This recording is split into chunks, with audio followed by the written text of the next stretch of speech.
नमस्कार। श्रीमद् भागवत गीता सप्तम अध्याय विज्ञान योग श्लोक 29। जरा मरण मोक्षाय माम आश्रित्य जतन्ति जे ते ब्रह्म तत्विदु कृतस्त्वम् अध्यात्मं कर्म च अखिलम्। जरा अर्थात बार्धक्य, मरण अर्थात मृत्यु, मोक्षाय मुक्ति लाभेर जन्य, माम आमाके आश्रित आश्रय करे जतन्ति যত্ন করেন যে যারা ते তারা ब्रह्म अर्थात ब्रह्म तत् माने সেই বিদু জানতে পারেন কৃতস্নম सब किछु अध्यात्मम माने अध्यात्म तत्व, कर्म कर्मतत्व, च माने ओ, अखिलम माने सम्पूर्ण रूपे।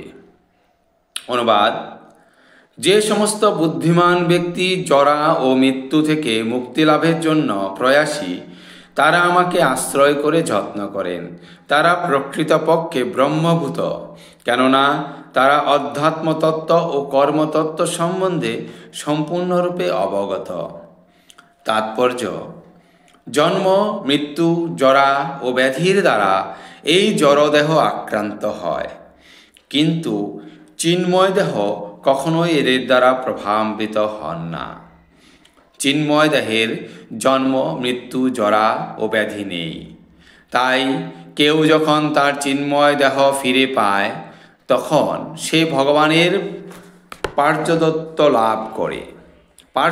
লাভ করে এবং ভগবানের নিত্য সেবায় নিযুক্ত হয়। তখন সে যথার্থই মুক্ত। অহম ব্রহ্মাস্মি, আমি ব্রহ্ম।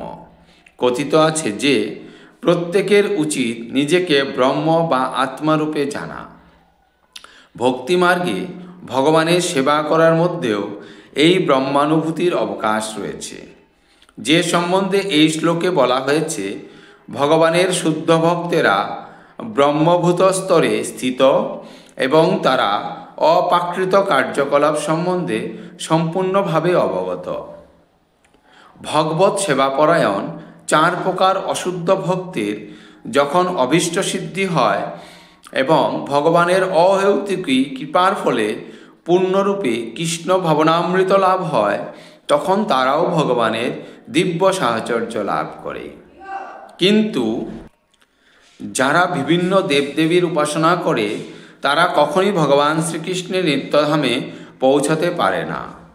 এমনকি অল্প বুদ্ধি সম্পন্ন ব্রহ্মজ্ঞানীরাও ভগবান শ্রীকৃষ্ণের পরম ধাম গোলক বৃন্দাবনে পৌঁছতে পারে না। কেবল যারা সর্বতভাবে কৃষ্ণ ভাবনাময় কর্ম করেন তাদেরই যথার্থ ব্রহ্ম বলে অভিহিত করা যায়, কারণ তারা বাস্তবিকই কৃষ্ণলোকে উত্তীর্ণ হওয়ার অভিলাষী। এই ধরনের ভক্তদের শ্রীকৃষ্ণের ভগবত্তা সম্বন্ধে কোনো সন্দেহ নেই, তাই তারা বাস্তবিকই ব্রহ্ম। যারা ভগবানের অর্চা বিগ্রহের উপাসনা করেন অথবা জড়বন্ধন থেকে মুক্ত হবার জন্য ভগবানের ধ্যান করেন, তারাও ভগবানের কৃপার ফলে ব্রহ্ম অধিভূত আদির তাৎপর্য উপলব্ধি করতে পারেন। সেই কথা ভগবান পরবর্তী অধ্যায়ে বিশদভাবে বর্ণনা করেছেন। ধন্যবাদ।